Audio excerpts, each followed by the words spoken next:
ಎಲ್ಲರೂ ನಮಸ್ಕಾರ. ಇದು ಸುದ್ದಿ ವಿಶ್ಲೇಷಣೆ. ನಾನು ಶಶಿಧರ್ ಭಟ್.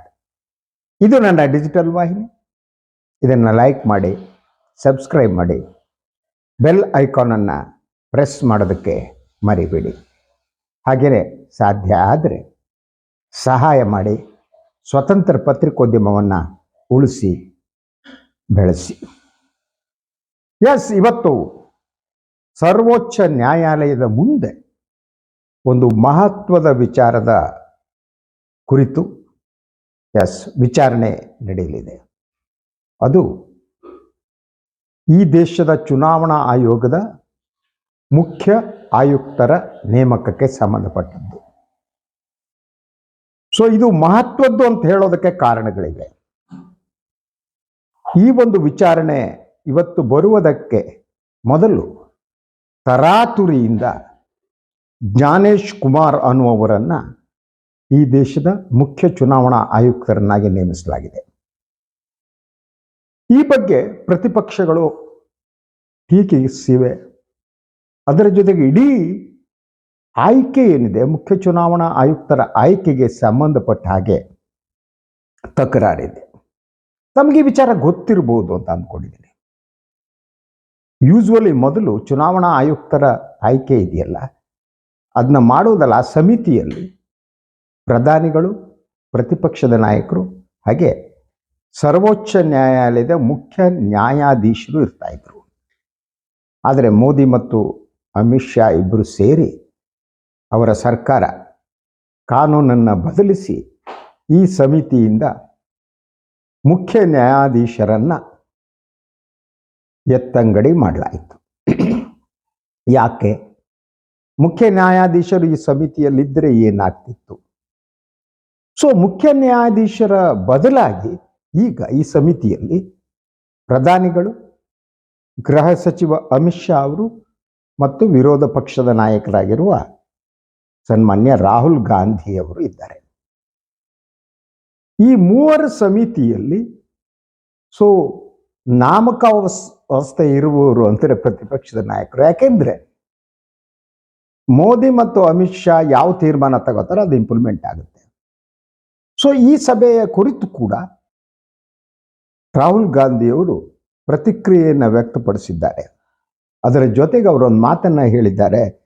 ನೂತನ ಮುಖ್ಯ ಚುನಾವಣಾ ಆಯುಕ್ತರ ಆಯ್ಕೆ ಬಗ್ಗೆ ಅವರು ಭಿನ್ನಾಭಿಪ್ರಾಯವನ್ನು ವ್ಯಕ್ತಪಡಿಸಿದ್ದಾರೆ. ಪ್ರಧಾನಿ ಮತ್ತು ಗೃಹ ಸಚಿವರದು ವಿವೇಚನಾರಹಿತ ನಡೆ ಅನ್ನುವ ಮಾತನ್ನು ಹೇಳಿದ್ದಾರೆ. ಯಾಕೆ ವಿವೇಚನಾರಹಿತ ಅಂದ್ರೆ, ಒಂದು, ಸರ್ವೋಚ್ಚ ನ್ಯಾಯಾಲಯದ ನ್ಯಾಯಾಧೀಶರನ್ನ ಹೊರಗಿಟ್ಟಿದ್ದು ಉದ್ದೇಶ ಏನು ಅನ್ನೋದು ಒಂದಾದರೆ, ಎರಡನೇದು, ಈ ವಿಚಾರ ಸರ್ವೋಚ್ಚ ನ್ಯಾಯಾಲಯದ ಮುಂದೆ ವಿಚಾರಣೆಗೆ ಬರುವುದಕ್ಕಿಂತ ಮೊದಲು ತರಾತುರಿಯಿಂದ ಯಾಕೆ ನೇಮಕ ಮಾಡಿದೆ? ಸ್ಪಷ್ಟ ಆಗುವ ಅಂಶ ಅಂದರೆ, ಈ ದೇಶದ ಚುನಾವಣಾ ಆಯೋಗ ಏನಿದೆ ಅದೀಗ ಮೋದಿ ಅಮಿತ್ ಶಾ ಅವರ ಕಪಿಮುಷ್ಟಿಯಲ್ಲಿ ಸಿಲುಕಿದೆ.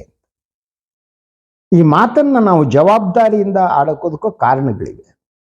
ಯಾರು ಈ ಜ್ಞಾನೇಶ್ ಕುಮಾರ್ ಅಂತ ಗೊತ್ತಾ ನಿಮಗೆ? That is a interesting thing. ಈ ಜ್ಞಾನೇಶ್ ಕುಮಾರ್ ಅನ್ನುವರು ಕೇರಳದ IAS ಕೇಡರ್ಗೆ ಸೇರಿದವರು.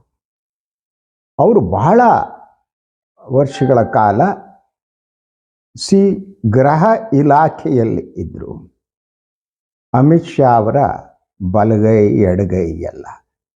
ಗೃಹ ಇಲಾಖೆ ಕಳೆದು ಕೂಡ, ಇನ್ಕ್ಲೂಡಿಂಗ್ ಜಮ್ಮು ಮತ್ತು ಕಾಶ್ಮೀರದ ವಿಶೇಷ ಸ್ಥಾನಮಾನವನ್ನು ರದ್ದುಪಡಿಸಲಾಯಿತು ನೋಡಿ. ಆ ಡೆಸ್ಕ್ನಲ್ಲೂ ಇದ್ದಂಥ ವ್ಯಕ್ತಿ ಈ ಜ್ಞಾನೇಶ್ ಕುಮಾರ್. ಇವರು ಅಮಿತ್ ಶಾ ಅವರಿಗೆ ತುಂಬ ಆಪ್ತರು ಅಂತ ಹೇಳಲಾಗ್ತಾ ಇದೆ. ಬಹಳ ಆಪ್ತರು. ಅವರನ್ನು ನೇಮಿಸಲಾಗಿದೆ. ಇಂತಹ ಅಮಿತ್ ಶಾ ಅವರ ಆಪ್ತ ವ್ಯಕ್ತಿ ಚುನಾವಣಾ ಆಯೋಗದ ಮುಖ್ಯ ಚುನಾವಣಾ ಆಯುಕ್ತರಾಗಿರುವುದೇನಿದೆ, ಇದು ಯಾವ ರೀತಿಯ ಪರಿಣಾಮ ಬೀರಬಹುದು ಅನ್ನೋದನ್ನು ಯೋಚಿಸಿ.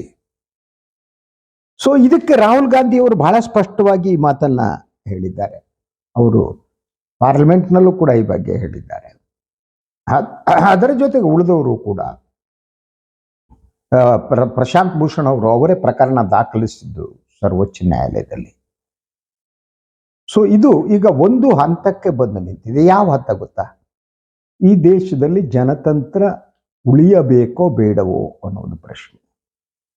ಹಾಗೆ ನೋಡಿದರೆ ಚುನಾವಣಾ ಆಯೋಗ ಏನಿತ್ತು, ಚುನಾವಣಾ ಆಯೋಗ ಮೊದಲು ಕೂಡ ಕಾಂಗ್ರೆಸ್ ಇದ್ದಾಗಲೂ ಕೂಡ ಸರ್ಕಾರವೇ ಶಿಫಾರಸ್ ಮಾಡ್ತಾ ಇತ್ತು. ಅದು ಇದಕ್ಕೆ ಹೋಗ್ಬಿಟ್ಟು ಯೂಸ್ವಲಿ ಅದು ರಾಷ್ಟ್ರಪತಿಗಳ ಹತ್ರ ಹೋಗ್ಬಿಟ್ಟು ಅವ್ರ ಅಂಗೀಕಾರ ಪಡೀತಾ ಇತ್ತು. ಆದರೆ ಇಂತಹ ಆಯ್ಕೆಗೆ ಸಂಬಂಧಪಟ್ಟ ಹಾಗೆ ಅಮೇರಿಕಾದಲ್ಲಿ ಒಂದು ಮಾದರಿ ಇದೆ. ಜನತಂತ್ರ ಯಾವತ್ತೂ ಕೂಡ ಹಾಗೇನೆ, ಜನತಂತ್ರ ಶಕ್ತಿಯುತವಾದಾಗ ಇಂಥದ್ದೆಲ್ಲ ನಡೀತಾ ಹೋಗುತ್ತೆ. ಅದರ ಜೊತೆ ಉತ್ತರದಾಯಿತ್ವ ಅಂತೀವಿ, ಅಕೌಂಟಬಿಲಿಟಿ. ಆಡಳಿತ ನಡೆಸುವವರಿಗೆ ಅಕೌಂಟಬಿಲಿಟಿ ಬೇಕು ಅಂತ.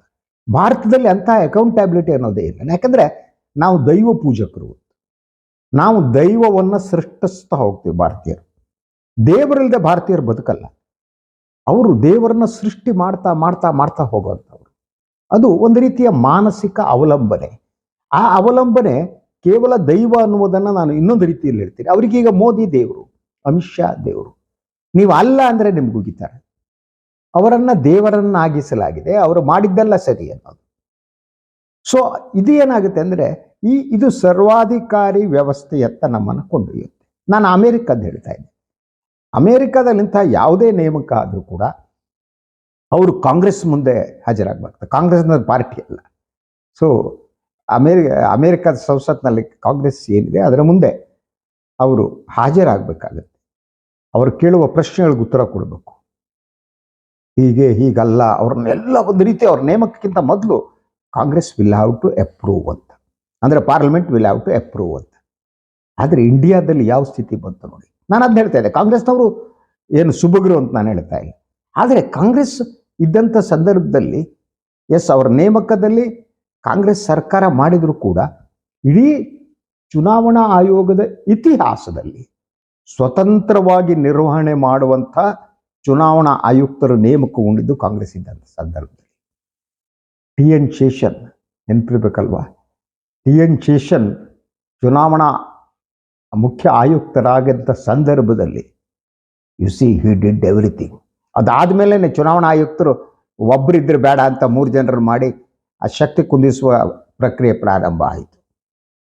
ರಾಜಕೀಯ ಪಕ್ಷಗಳಿಗೆ ಹಾಗೆ ಒಂದು ಅಧಿಕಾರದಲ್ಲಿ ಇರುವವರು ಏನಂದ್ಕೋತಾರೆ ಅಂದರೆ, ನಾವು ನಮ್ಮ ಅಧಿಕಾರ ಇದೆಲ್ಲ ಒಂಥರ ಪರ್ಮನೆಂಟ್, ಇದು ನೋಬಡಿ ಕ್ಯಾನ್ ಕ್ವೆಶ್ಚನ್ ಇಟ್ ಅನ್ನೊಬ್ಬರ ಮೇಲೆ ಇರ್ತಾರೆ. ಜನರಿಗೆ ಎಚ್ಚರ ಆಯಿತು, ತೆಗೆದು ಒಗಿತಾರೆ ಚರಂಡಿಗೆ. ಆ ಅರಿವಿರಲ್ಲ ಅವರಿಗೆ. ಕಾಂಗ್ರೆಸ್ಸಿಗೂ ಅಂತ ಒಂದು ದುರಹಂಕಾರ ಇತ್ತು, ಇಲ್ಲ ಅಂತ ಹೇಳ್ತಾ ಇಲ್ಲ. ಇಂದಿರಾ ಗಾಂಧಿ ಕಾಲದಲ್ಲಿ ಇತ್ತು. ನಾವು ಶಾಶ್ವತ, ನಾವೇ ದೇಶ ಅಂತ ಜನ ಒಗೆದ್ರು ಅವ್ರನ್ನ. ಈಗ ಇವರಿಗೆ ಬಂದಿದೆ ಆ ದುರಹಂಕಾರ, ಈಗ BJPಗೆ ಬಂದಿದೆ. ಸೊ ಈ ಚುನಾವಣಾ ಇಡೀ ವ್ಯವಸ್ಥೆ ಏನಿದೆ ಅದು ಇಂಡಿಪೆಂಡೆಂಟ್ ಆಗಿರಬೇಕು ಅನ್ನುವ ಮಾತನ್ನ ಸರ್ವೋಚ್ಚ ನ್ಯಾಯಾಲಯ ಹಲವು ಸಂದರ್ಭದಲ್ಲಿ ಹೇಳಿದೆ. ಹಲವು ತೀರ್ಪುಗಳಲ್ಲಿ it consider the election commission is an independent body ಅಂತ. ಆದರೆ ಆಗ ಉಳಿದಿದೆಯಾ? ಈಗ ನೀವು ಯಾವುದೋ ಗೃಹ ಇಲಾಖೆಯಲ್ಲಿ ಅಮಿತ್ ಶಾ ಜೊತೆಗೆ ಕೆಲಸ ಮಾಡಿದ ಒಬ್ಬ ವ್ಯಕ್ತಿ, ಅಮಿತ್ ಶಾ ಅವರ ಎಲ್ಲ ಚಟುವಟಿಕೆಗಳಿಗೆ ಬೆನ್ನೆಲುಬಾಗಿರುವ ವ್ಯಕ್ತಿ, ಅವರು ಹೋಗಿ ಚುನಾವಣಾ ಆಯುಕ್ತರಾದರು ಅಂದ ಮೇಲೆ ಆ ಚುನಾವಣಾ ಹೇಗೆ ನಡೆಯುತ್ತೆ ಈ ದೇಶದಲ್ಲಿ? ನಿಮಗೆ ಗೊತ್ತಲ್ವ, ಮಾದರಿಗಳು ಗೊತ್ತಲ್ವಾ? ಸೊ ನಾನನ್ನ ಅಮಿತ್ ಶಾ ಮಾದರಿ ಅಂತ ಕರಿತೀವಿ. ನೀವು ಅಮಿತ್ ಶಾ ಮಾದರಿಯನ್ನು ನೀವು ಗುಜರಾತ್ನಿಂದ ನೋಡ್ತಾ ಬರ್ಬೋದು. ಅದು ಯಾವ ರೀತಿಯ ಮಾದರಿ ಅಂತ ನಿಮ್ಗೆ ಅರ್ಥ ಆಗುತ್ತೆ. ಕೆಲವೊಂದು ವಿಚಾರಗಳನ್ನು ನಾವು ಹೇಳಬೇಕಾಗಿಲ್ಲ, ನಾವು ಕಮ್ಯುನಿಕೇಟ್ ಮಾಡುವಾಗ ಒಂದು ಹಿಂಟ್ ಕೊಟ್ಟರೆ ಅರ್ಥ ಆಗುತ್ತೆ, ನಿಮ್ಗೆ ಅರ್ಥ ಆಗುತ್ತೆ. You are all intelligent people. So ನೋಡಿ, ಗುಜರಾತ್ನಿಂದ ದೆಹಲಿಯವರೆಗೆ, ಈಗ ದೆಹಲಿ ಇಡೀ ಅವರ ರಾಜಕಾರಣ ಯಾವ ರೀತಿ ಇದೆ ಅಂತ, ಗೋಧಿ ಮೀಡಿಯಾಗಳನ್ನ ಇಟ್ಟುಕೊಂಡು ಚಾಣಕ್ಯ ಅನ್ನುವ ಇದನ್ನು ತಾನೇ ಪಡೆದು ಅಲ್ವಾ, ಇಡೀ ಭಾರತೀಯ ರಾಜಕಾರಣದಲ್ಲಿ ಇಂತಹ ಒಂದು ಸ್ಥಿತಿ ಬರೋದಕ್ಕೆ ಅಮಿತ್ ಶಾ ಅಂತವ್ರು ಬಹಳ ಮುಖ್ಯವಾದ ಕಾರಣ ಅಂತ. ಅದನ್ನು ನಾನು ಜನತಂತ್ರದ ನಾಶದೆಡೆಗಿನ ಪಯಣ ಅಂತ ಕರಿತೀನಿ. ಏನು ಹೇಳಿ? ಜನತಂತ್ರದ ನಾಶದೆಡೆಗಿನ ಪಯಣ. ಅದು ಕೇವಲ ಸರ್ಕಾರಿ ಲೆವೆಲ್ ಮಾತ್ರ ಇಲ್ಲ, ನೀವು BJP ಪಾರ್ಟಿ ಲೆವೆಲ್ಗೂ ಬಂದಿದೆ. ಬಿ ಜೆ ಪಿ ಮೊದಲು ಈ ರೀತಿ ಇರಲಿಲ್ಲ. ಅವ್ರ ಸಿದ್ಧಾಂತಗಳೇನೇ ಇರಲಿ ಅದನ್ನ ವಿರೋಧಿಸಬೇಕಾದ ನಾವು ವಿರೋಧಿಸೋಣ. ಆದರೆ ಬಿ ಜೆ ಪಿಯ ಒಳಗಡೆ ಒಂದು ಪ್ರತಿ ವಿಚಾರದಲ್ಲೂ ಜನತಂತ್ರ ಇತ್ತು.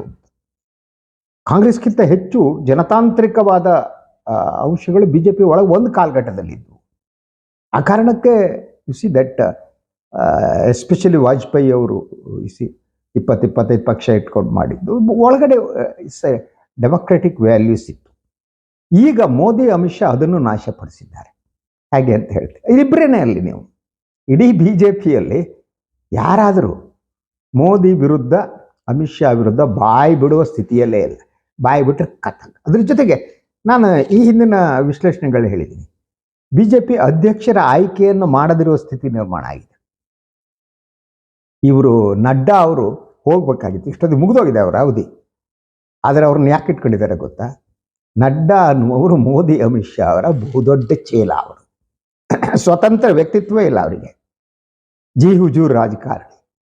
ಅವರನ್ನು ಬದಲಾವಣೆ ಮಾಡೋಕೆ ಹೊರಟಾಗ ಯು ಸಿ ದಟ್ RSS ಮಾತೃ ಸಂಸ್ಥೆ ಇದೆಯಲ್ಲ, ಅವರು ಸಂಜಯ್ ಜೋಶಿ ಹೆಸರನ್ನು ಪ್ರಸ್ತಾಪ ಮಾಡ್ತಾರೆ. ಅದು ದೊಡ್ಡ ಬಿಕ್ಕಟ್ಟು, ಮಾಧ್ಯಮಗಳಲ್ಲಿ ಬರಲ್ಲ, ಇದೆಲ್ಲ ಸಿಗಲ್ಲ ನಿಮಗೆ. ಯಾಕೆಂದರೆ ಸಂಜಯ್ ಜೋಶಿ ಮೊದಲಿಂದ ಮೋದಿಯವರ ವಿರೋಧಿಯವರು. ಅವ್ರನ್ನ ಅಧ್ಯಕ್ಷರು ಮಾಡಲೇಬೇಕು ಅಂತ ಬಿ ಜೆ ಪಿ ಕೂತಿದೆ, RSS ಕೂತಿದೆ. ಮೋದಿ ಅಮಿತ್ ಶಾ ಅದಕ್ಕೆ ಸಿದ್ಧ ಇಲ್ಲ, ನಿಯಂತ್ರಣ ಹೋಗ್ಬಿಡುತ್ತೆ ಅಂತ. ಅದರಿಂದ ಪಕ್ಷದ ಒಳಗಡೆ ಡೆಮೊಕ್ರೆಟಿಕ್ ವ್ಯಾಲ್ಯೂಸ್ ಆಸ್ ಲಾಸ್ಟ್ ನಾವು. ಬಿ ಜೆ ಪಿ ಒಳಗಡೆ ಏನು ನಡೆದರೂ ಕೂಡ ಈಗ ಡೆಮೊಕ್ರೆಟಿಕಲಿ ಏನು ನಡೆಯಲ್ಲ, ಎಲ್ಲ ಕೂಡ ಒಂದು ಸಾಂಪ್ರದಾಯಿಕವಾಗಿ ಅದು ಒಂದು ನಿತ್ಯ ಕರ್ಮದ ಹಾಗೆ. ಬಿ ಜೆ ಪಿ ಒಳಗಿನ ಚಟುವಟಿಕೆಗಳು ನಿತ್ಯ ಕರ್ಮದಂತೆ. ನಿತ್ಯ ಕರ್ಮ ಏನು ಗೊತ್ತಾ ನಿಮಗೆಲ್ಲ? ಬೆಳಗ್ಗೆ ಎದ್ದ ತಕ್ಷಣ ಮೊದಲು ಹಲ್ಲುಜ್ಬೇಕು, ಎಲ್ಲ ದಿವಸ ನಡೆಯೋದು ಅದೇ. ಮುಖ ತೊಳ್ಕೊಬೇಕು, ನಂತರ ಟಾಯ್ಲೆಟಿಗೆ ಹೋಗಬೇಕು, ಟಾಯ್ಲೆಟಲ್ಲಿ ಕೂತ್ಕೋಬೇಕು, ಟಾಯ್ಲೆಟ್ ಮಾಡಬೇಕು, ಬರಬೇಕು, ಸ್ನಾನ ಬೇಡ, ಆಫೀಸ್ಗೆ ಹೋಗ್ಬೇಕು. ಈ ರೀತಿ ಒಂದು ದಿನನಿತ್ಯದ ಈ ದಿನಚರಿಗಳಿರ್ತವೆ ನೋಡಿ. ಈ ದಿನಚರಿಗಳಲ್ಲಿ ಯಾವುದೇ ಬದಲಾವಣೆ ಇರಲ್ಲ. ಬಿ ಜೆ ಪಿಯ ಒಳಗಿನ ಇಡೀ ವ್ಯವಹಾರಗಳು ಈ ರೀತಿಯ ನಿತ್ಯ ಕರ್ಮದ ದಿನಚರಿಗಳಾಗಿ ಬದಲಾಗೋಗ್ತಿದೆ. ಅಲ್ಲಿ ಬದಲಾವಣೆಗಳೇ ಇಲ್ಲ. So internal democracy in B J P it lost. There is no internal democracy at all. ಒಂದು ರಾಜಕೀಯ ಪಕ್ಷ ನಾಶ ಆಗುವುದರ ಲಕ್ಷಣ ಇದು. ಕಾಂಗ್ರೆಸ್ ಕೂಡ ಆಗಿದ್ದ ಹಾಗೇನೆ. ಇಂದಿರಾ ಗಾಂಧಿ ಇಂಟರ್ನಲ್ ಡೆಮೋಕ್ರಸಿಯನ್ನು ಕೊಂದು ಪಾರ್ಟಿಯನ್ನು ಮುಗಿಸ್ಬಿಟ್ರು. ಇಂದಿರಾ ಗಾಂಧಿ ಲಾಸ್ಟ್ ಅಲ್ವಾ? ಅದಾದಮೇಲೆ ಆ ಪಕ್ಷಕ್ಕೆ ಮತ್ತೆ ಜೀವ ಪಡೆಯೋಕ್ಕೆ ಸಾಧ್ಯ ಆಗ್ತದೆ. ಯಾಕಂದರೆ ಆಂತರಿಕ ಜನತಂತ್ರ ಇದ್ದಾಗ ಮಾತ್ರ ನಮಗೆ ಹೊಸ ನಾಯಕತ್ವ ಹುಟ್ಟುತ್ತಾ ಹೋಗುತ್ತೆ. ಹೊಸ ನಾಯಕತ್ವ ಸುಮ್ಮನೆ ಹುಟ್ಟಲ್ಲ, ಅದಕ್ಕೆ ಅವಕಾಶಗಳನ್ನ ಸೃಷ್ಟಿಸಬೇಕು. ಯಾರೋ ಒಂದು ಪಕ್ಷವನ್ನು ಮುನ್ನಡೆಸ್ತಾರೆ, ಏನು ಮಾಡ್ತಾರಲ್ವಾ, ಅವರು ಅವಕಾಶಗಳನ್ನು ಸೃಷ್ಟಿಸಬೇಕು ಹೊಸ ನಾಯಕತ್ವ ಹುಟ್ಟೋದಕ್ಕೆ. ಹೊಸ ನಾಯಕತ್ವ ಯಾವಾಗ ಹುಟ್ಟುತ್ತೆ, ಆಗ ಆ ಹೊಸ ನಾಯಕತ್ವ ಪ್ರತಿ ರಾಜಕೀಯ ಪಕ್ಷವನ್ನು ಕಾಲದ ಜೊತೆ ಮುಖಾಮುಖಿಯಾಗುವುದಕ್ಕೆ ಸಿದ್ಧಗೊಳಿಸುತ್ತೆ. ಅದಿಲ್ಲ ಅಂತಂದರೆ, ಕಾಲದ ಜೊತೆ ಒಂದು ರಾಜಕೀಯ ಪಕ್ಷ ಮುಖಾಮುಖಿ ಆಗದಿದ್ದರೆ ಹೋಗ್ಬಿಡುತ್ತೆ. ರಾಜಕೀಯ ಪಕ್ಷಕ್ಕೆ ವಯಸ್ಸಾಗ್ತಾ ಹೋಗುತ್ತೆ ಮನುಷ್ಯರ ಹಾಗೆ. ಕಾಂಗ್ರೆಸ್ ಪಕ್ಷಕ್ಕೆ ಆದ ಸಮಸ್ಯೆ ಅದನ್ನು ವಯಸ್ಸಾಗ್ತಾ ಹೋದು. ಈಗ ಬಿ ಜೆ ಪಿ ಅದೇ ಸಿಚುವೇಶನ್ನಲ್ಲಿದೆ. ಯಾಕೆಂದರೆ ಮೋದಿಯನ್ನು ಯಾವ ಸ್ಥಿತಿಗೆ ದೇವರು ಅಂತ ತರಲಾಗಿದೆ, ಒಂದ್ಸಲ ಹಾಗೆ ಆಗುತ್ತೆ. ಈಗ ದೇವರು ಒಂದ್ಸಲ ಹೋಗ್ಬಿಟ್ರು ಅಂದ್ಕೊಳ್ಳಿ, ವ್ಯಾಕ್ಯೂಮ್ ಕ್ರಿಯೇಟ್ ಆದರೆ ಹೊಸ ದೇವರು ಸೃಷ್ಟಿ ಮಾಡೋದು ಈಸಿ ಅಲ್ಲ. No no no no that is not so easy. ಈಗ ಬಿ ಜೆ ಪಿಗೆ ಆಗೋದಷ್ಟೇ. ಮೋದಿ ನಂತರ ಮೋಸ್ಟ್ ಮೇಲೆ ಆ ಪಕ್ಷ ನಾಶ ಆಗುತ್ತೆ. ಆದರೆ ಅಲ್ಟರ್ನೇಟಿವ್ ಹುಟ್ಕೋಬೇಕಷ್ಟೇ. ಏನಿವೆ, ಈಗ ನಾನು ಇದಕ್ಕೆ ಬರುತ್ತೆ, ಚುನಾವಣಾ ಆಯೋಗ ವಿಚಾರಕ್ಕೆ ಬರ್ತೀನಿ. ಸೊ ಈ ಚುನಾವಣಾ ಆಯೋಗ ಈಗ ಸಂಪೂರ್ಣವಾಗಿ ಮೋದಿ ಮತ್ತು ಅಮಿತ್ ಶಾ ಅವರ ನಿಯಂತ್ರಣದಲ್ಲಿ ಇರುತ್ತೆ. ಗೃಹ ಇಲಾಖೆಯ ಒಬ್ಬ ಅಧೀನ ಕಾರ್ಯದರ್ಶಿನೋ ಇನ್ನೊಂದು ಆಗಿದ್ದಂಥ ವ್ಯಕ್ತಿ ಚುನಾವಣಾ ಆಯೋಗವನ್ನು ಮುನ್ನಡೆಸ್ತಾರೆ. ಅವರು ಪ್ರತಿ ಒಂದು ಹೆಜ್ಜೆಯನ್ನು ಕೂಡ ತಮ್ಮ ಬಾಸ್ ಏನು ಹೇಳ್ತಾರೆ ಅದಂತೆ ಮಾಡ್ತಾರೆ. ಸೊ ಜ್ಞಾನೇಶ್ ಕುಮಾರ್ ಅವರ ಬಾಸು ಅಮಿತ್ ಶಾ. ಆದ್ದರಿಂದ ಇಡೀ ಒಂದು ಭಾರತೀಯ ಚುನಾವಣಾ ವ್ಯವಸ್ಥೆ ಅಮಿತ್ ಶಾ ಅವರ ಕಪಿಮುಷ್ಟಿಯಲ್ಲಿ, ಮೋದಿ ಮತ್ತು ಅಮಿತ್ ಶಾ ಅವರ ನಿಯಂತ್ರಣದಲ್ಲಿ ನಡೆಯುತ್ತೆ. ಇದರಿಂದ ಎಂಥ ಸ್ವತಂತ್ರವಾದ ಚುನಾವಣೆಯನ್ನು ನಾವು ನಿರೀಕ್ಷೆ ಮಾಡಬಹುದು, ಆಲೋಚನೆ ಮಾಡಿ. ಆದರೂ ಆಶಾವಾದಿಗಳಿಗೆ ಸುಪ್ರೀಂ ಕೋರ್ಟ್ ಮುಂದೆ ಬರುತ್ತೆ. Let's wait and see. ಇವತ್ತು ಸುಪ್ರೀಂ ಕೋರ್ಟ್ ಏನು ಹೇಳುತ್ತೆ ನೋಡೋಣ. ಇಡೀ ಕಮಿಟಿಯ ಕಾನೂನನ್ನು ಬದಲಿಸಿ ಸರ್ವೋಚ್ಚ ನ್ಯಾಯಾಲಯದ ಮುಖ್ಯ ನ್ಯಾಯಾಧೀಶರನ್ನು ನೇಮಕದಿಂದ ಹೊರಗಿಟ್ಟಂಥ ಜನತಂತ್ರ ವಿರೋಧಿಯಾದ ಒಂದು ಕ್ರಮ. ಇದನ್ನ ಸರ್ವೋಚ್ಚ ನ್ಯಾಯಾಲಯ ಹೇಗೆ ವಿಶ್ಲೇಷಣೆ ಮಾಡುತ್ತೆ? ಬಹಳ ಮುಖ್ಯವಾದ್ದು ಇದು. ಯಾಕಂದರೆ ಜನತಂತ್ರವನ್ನು ಅಲ್ಟಿಮೇಟ್ಲಿ ಉಳಿಸ್ಬೇಕಾದ್ರೆ ನಮ್ಮ ನ್ಯಾಯಾಂಗ ವ್ಯವಸ್ಥೆ ಮಾತ್ರ. ಯಾರು ಉಳಿಸೋಕ್ಕೆ ಸಾಧ್ಯ ಈಗ? ಯಾಕಂದರೆ ಮಾಧ್ಯಮ ರಂಗ ಹೊರಟೋಗಿದೆ ಅಲ್ವಾ? ಉಳಿದೆಲ್ಲ what you call as a pillars of democracy ಅಂತೀವಿ ನೋಡಿ, ಜನತಂತ್ರದ ಸ್ತಂಭಗಳು. ಎಲ್ಲ ಸ್ತಂಭಗಳನ್ನು ಒಂದೊಂದಾಗಿ ನಾಶಪಡಿಸಲಾಗ್ತಾ ಇದೆ ಅಲ್ವಾ? ಸೊ ಅದಕ್ಕೇನು ಹೇಳುತ್ತೆ ಅನ್ನೋ ಕುತೂಹಲ ಕೂಡ ನನಗೆ ಇದೆ. ಯಾಕೆಂದರೆ ಅದಕ್ಕೆ ಇನ್ನೂ ಕಾರಣ ಇದೆ. ಈ ಇಡಿ ನೇಮಕಕ್ಕೆ ಸಂಬಂಧಪಟ್ಟ ಹಾಗೆ ಸರ್ವೋಚ್ಚ ನ್ಯಾಯಾಲಯ ಇಡಿ ಮುಖ್ಯಸ್ಥರ ನೇಮಕ್ಕೆ ಸಂಬಂಧಪಟ್ಟ ಹಾಗೆ ಸರ್ವೋಚ್ಚ ನ್ಯಾಯಾಲಯ ಕೆಲವು ಆಬ್ಸರ್ವೇಷನ್ಗಳನ್ನು ಮಾಡಿತ್ತು ಆ ಸಂದರ್ಭದಲ್ಲಿ, ಆ ಪ್ರಕರಣದಲ್ಲಿ. ಸೊ ಅದೆಲ್ಲ ನಮ್ಗೆ ಆಶಾಭಾವನೆಯನ್ನು ಮೂಡಿಸಿದ್ದು. ಅದರ ಪರಿಣಾಮ ಏನಾಯಿತು ಅಂತ ಬೇರೆ. ಇದ್ದಕ್ಕಿದ್ದಾಗ ಯಾರು ತಮಗೆ ಬೇಕಾದವರು ಇಡಿ ಮುಖ್ಯಸ್ಥರನ್ನ ಸತತವಾಗಿ ಮುಂದುವರಿಸ್ತಾ ಹೋಗೋದು, ಅವ್ರನ್ನ ಎಕ್ಸ್ಟೆನ್ಷನ್ ಕೊಡ್ತಾ ಹೋಗೋದು. ಯಾಕಂದರೆ ಅವ್ರನ್ನ ರಾಜಕೀಯವಾಗಿ ಬಳಸ್ಕೊಳ್ಳೋಕೆ ಅನುಕೂಲ ಆಗುತ್ತೆ. ಯಾರ ಮೇಲೆ ಇವನ ಮೇಲೆ ದಾಳಿ ಮಾಡೋ, ಅವನ ಮೇಲೆ ದಾಳಿ ಮಾಡೋದು. ಅವಾಗ ಸುಪ್ರೀಂ ಕೋರ್ಟ್ ಕೆಲವು ಆಬ್ಸರ್ವೇಷನ್ಗಳನ್ನ ಮಾಡಿತ್ತು. ಸೊ ಅದನ್ನು ನೆನಪಿಸಿಕೊಂಡಾಗ ಈ ಒಂದು ಪ್ರಕರಣದಲ್ಲಿ ಕೂಡ ಐ ಥಿಂಕ್ ಜನತಂತ್ರವನ್ನು ಉಳಿಸುವ, ಜನತಂತ್ರವನ್ನು ಸಬಲಗೊಳಿಸುವ ಕೆಲಸವನ್ನು ಸರ್ವೋಚ್ಚ ನ್ಯಾಯಾಲಯ ಮಾಡುತ್ತೆ ಅನ್ನೋ ಒಂದು ನಿರೀಕ್ಷೆಯನ್ನು ನನಗಿದೆ. ಆ ನಿರೀಕ್ಷೆ ಮಾಧ್ಯಮದ ಮೇಲಾಗಲಿ ಇನ್ಯಾವುದ್ರ ಮೇಲೂ ಇಲ್ಲ. ನನಗೆ ಸ್ಟಿಲ್ ನಾನು ನಮ್ಮ ನ್ಯಾಯಾಂಗ ವ್ಯವಸ್ಥೆಗೆ ಒಂದು ಗೌರವವನ್ನು ಕೊಡುವ ವ್ಯಕ್ತಿ. I still believe. Let us wait and see. ಮತ್ತೆ ಬರ್ತೀನಿ, ತಮ್ಮ ಜೊತೆ ಮಾತನಾಡ್ತೀನಿ. ನನ್ನ ವಾಹಿನಿಯನ್ನು ಲೈಕ್ ಮಾಡಿ, ಸಬ್ಸ್ಕ್ರೈಬ್ ಮಾಡಿ, ಬೆಲ್ ಐಕಾನ್ನ ಪ್ರೆಸ್ ಮಾಡೋದಕ್ಕೆ ಮರಿಬೇಡಿ. ಹಾಗೆ ಸಾಧ್ಯ ಆದರೆ ಸಹಾಯ ಮಾಡಿ ಸ್ವತಂತ್ರ ಪತ್ರಿಕೋದ್ಯಮವನ್ನು ಉಳಿಸಿ. ಎಲ್ಲರಿಗೂ ಶುಭ ದಿನ. ನಮಸ್ಕಾರ.